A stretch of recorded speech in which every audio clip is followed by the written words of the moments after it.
By the early 19th century, the U.S. was rapidly growing, both in size and power. Land-hungry and ambitious, the new country was also drastically changing its policies towards the Indian nations. And nowhere was this more evident than in the treaties.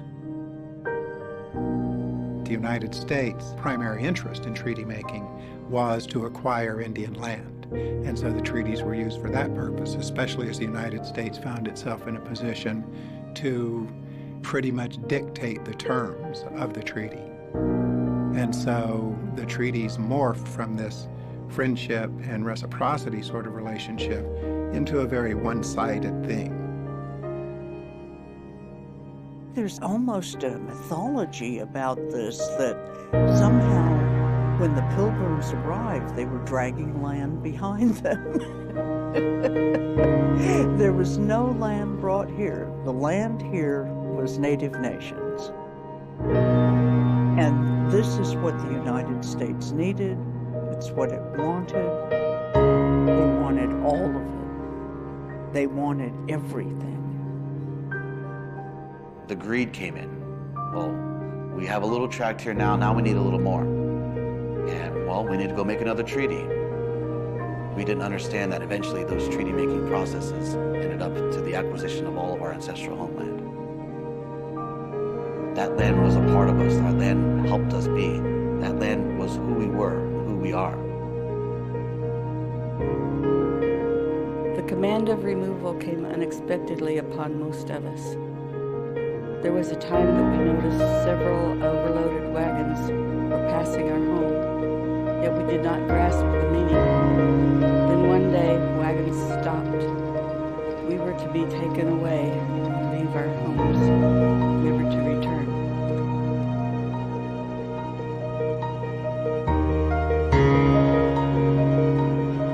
To get what they wanted, U.S. officials brokered treaties through any means available.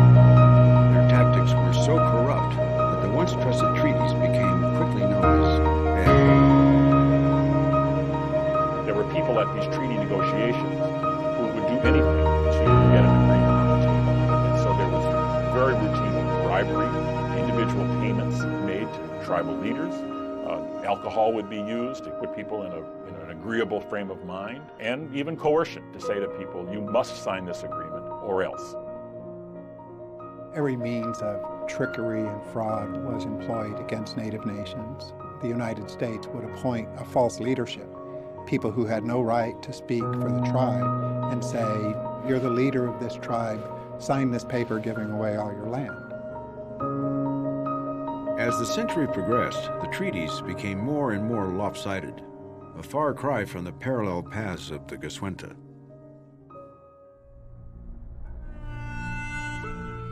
Despite appeals from the Indian nations, the U.S. kept on its new trajectory, rationalizing its aggressive actions along the way.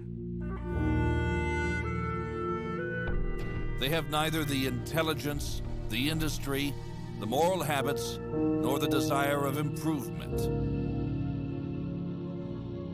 The tribes of Indians inhabiting this country were fierce savages. To leave them in possession of their country was to leave the country a wilderness. It's important in the great American mythology to describe the Americas as wilderness. Because of its wilderness, then there's really nobody to dispossess. It was okay to come here and prosper and conveniently forget that there were already people and civilizations in place.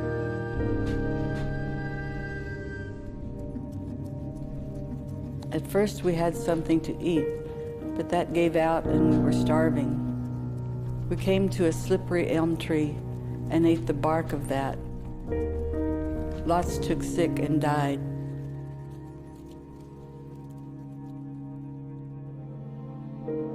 As Americans successfully pushed the bounds of the frontier, they not only believed that they were destined to take over the land and prosper, they believed that God was the one who put them there to do it.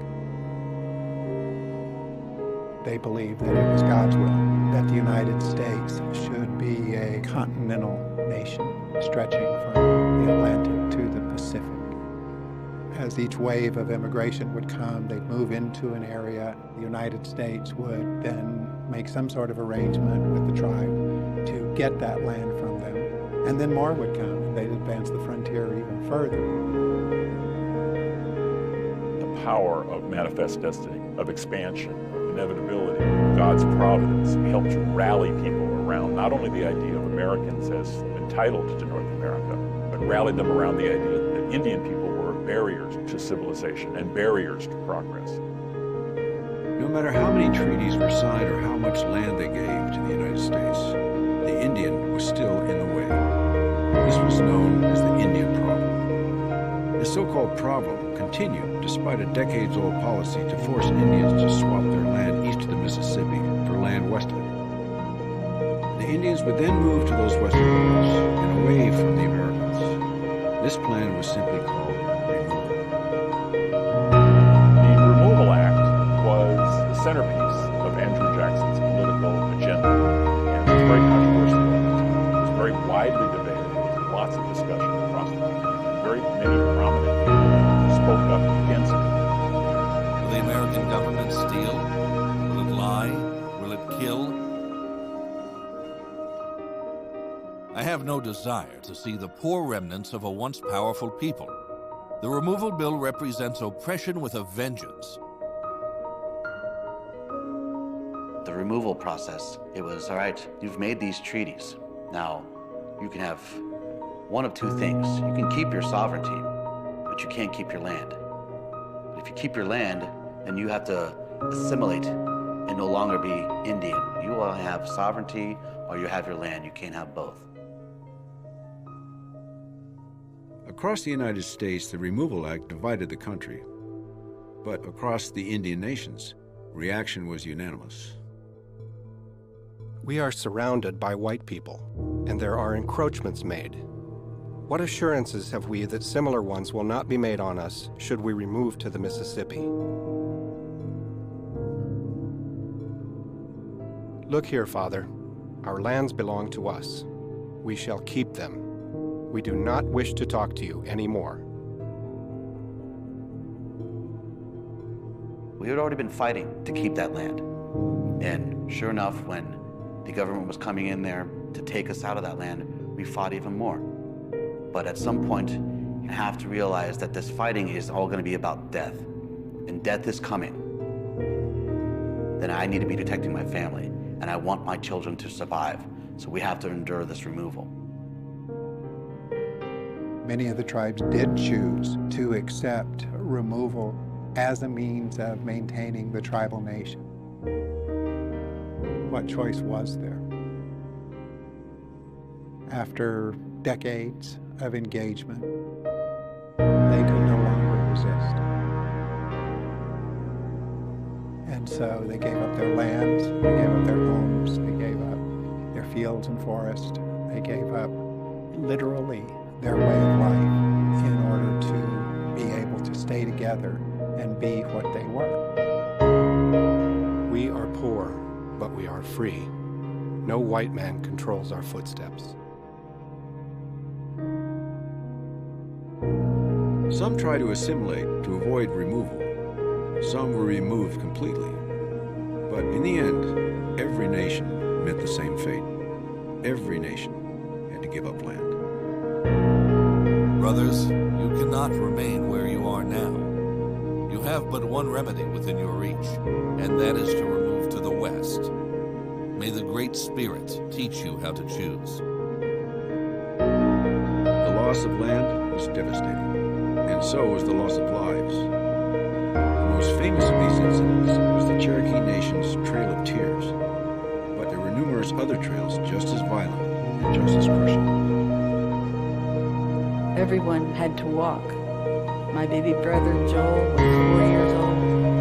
I was just 8, but I took my turn at carrying him because he could not walk much. I would get so tired I'd think I was going to die, but I would hang on to him. I was so afraid they would kill him. I saw them kill babies who were too big to be carried and would give out. That really was a road of death. People were falling on the side of the road or being shot or being murdered on the road and being left there.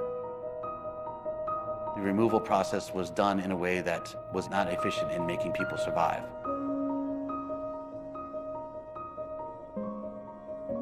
Of the millions of Indian people that lived before the first colonists arrived, by the end of the 19th century, only 250,000 remained. The removal of a tribe was certain to destroy all of the things they knew about taking care of themselves, all of their medicines, all of their foods. Everything about them had to change in order to survive. It can only be understood as an act of destruction. When you move a people from one place to another, when you displace people, when you wrench people from their homelands, wasn't that genocide? We don't make the case that there was genocide. We know there was, yet here we are. When we were forced to leave our land, we took the fires with us. We took the embers along. Then when we got to Oklahoma, we rekindled the old fire. Old home or new home, it is the same fire.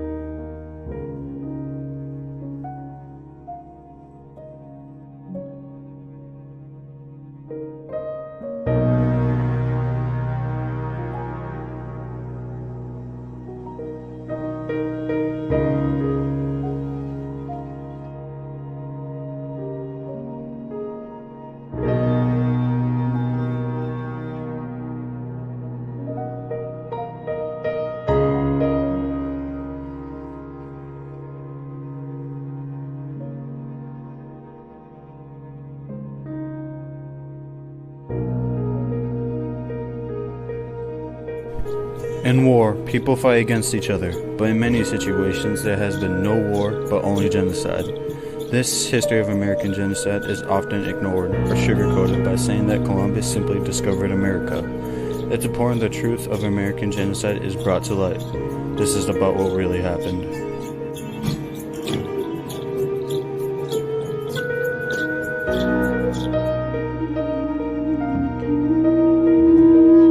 Well, first of all, deliberate and systematic extermination of a hated target group. That's the way I'll say it. And in this case, in this country, the hated target groups were indigenous peoples, native peoples. There's 5 elements that will define a genocide, and only one of them involves killing. The other one is making it impossible for people to practice their way and speak their language. You know, it's the attempt to wipe out an entire race of people.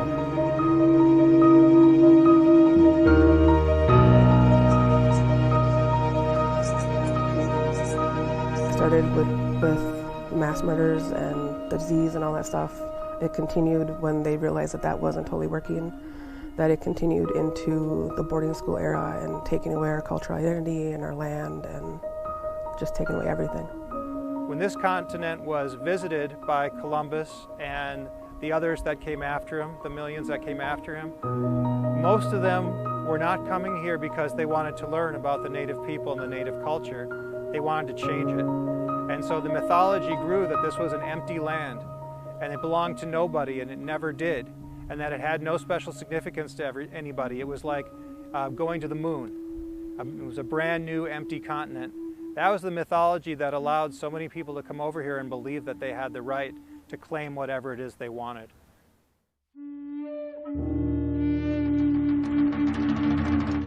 Just 6 miles from here, down at Fort Snelling, was a concentration camp where the Dakota people, largely women, children, and elders, were held prisoner after the 1862 war, before they were shipped out.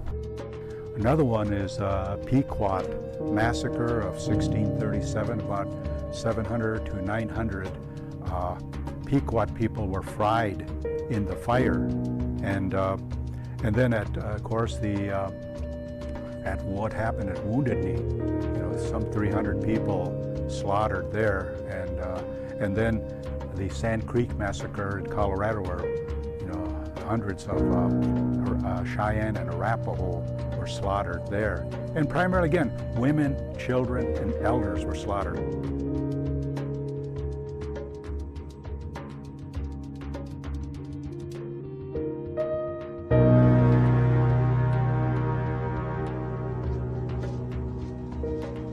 In Minnesota, sort of textbook example of genocide took place here, even though you won't read about it in Minnesota textbooks. The War of 1862 between the Dakota Nation and the United States resulted in the death of about 500 European soldiers and settlers, an untold number of Dakota people.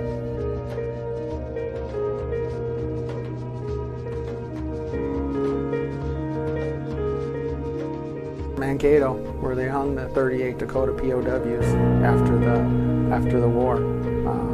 Again, you don't generally hang POWs at war. You punish them, you imprison them, and you release them. I think the biggest negatives of the land being taken away is the loss of who we were. We're so connected to the land, the sacred sites, and our belief that everything is connected, everything is related. Obviously, our connection to buffalo and hunting and all that. There's a psychological effect to not having access to your land. I think we see this with a lot of Native people. They're disconnected from what is their true homelands.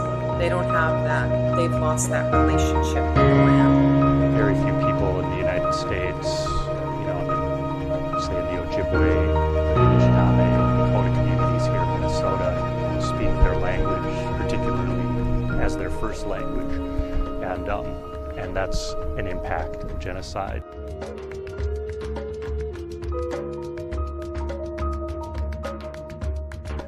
They could speak their own language freely without being punished. They could roam where they chose.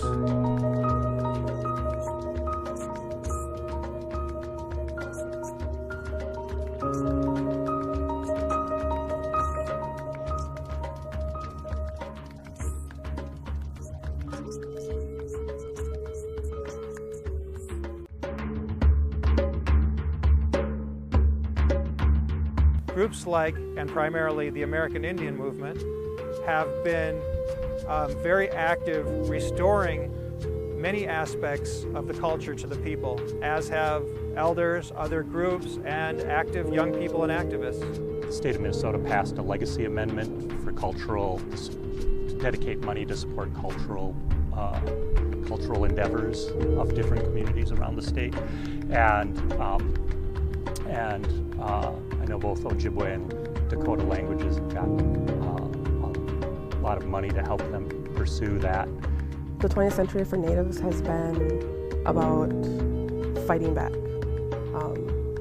First, obviously gaining, citizenship and being able to vote, and then slowly, taking our language back, our culture back, fighting for basically our civil rights. Things that we can point to is the survival of Native people and the persistence of Native people, the way Native people have adapted in order to survive.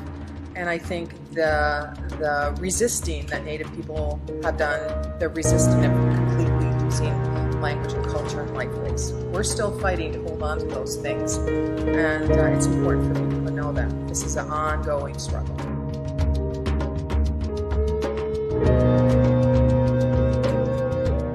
There gets to be a lot of tension between people who are successful outside the community and people successful within the community, and if they both look at we both want the same thing, that's how we can move forward. It should be something that's just absolutely openly talked about, and openly talked about in regards to some of these issues that are huge problems in our communities, like drug abuse and alcoholism. There's an absolute link between historical trauma and those things. Historical trauma is pain. How do people deal with pain? They want to hide the pain. They want to numb the pain in some way. And unfortunately, what they're choosing to do is not ever going to make the pain go away. The only thing that's going to make the pain go away is to deal with the pain on a level that would involve some kind of counseling or some other kind of restorative kinds of things. So I think talking about it, but also talking about it not in kind of the blaming kind of way where like your ancestors did it. It's like, oh no, your government did it. And so let's ask our government to do something right about it now. Right? And I think that just pointing it out that way, taking it off a person or their family, because it really is a cultural and social issue. So the more that we talk about it, the more that we acknowledge it, the more that it's not something that's hidden back in the corner, the more that we can heal from it.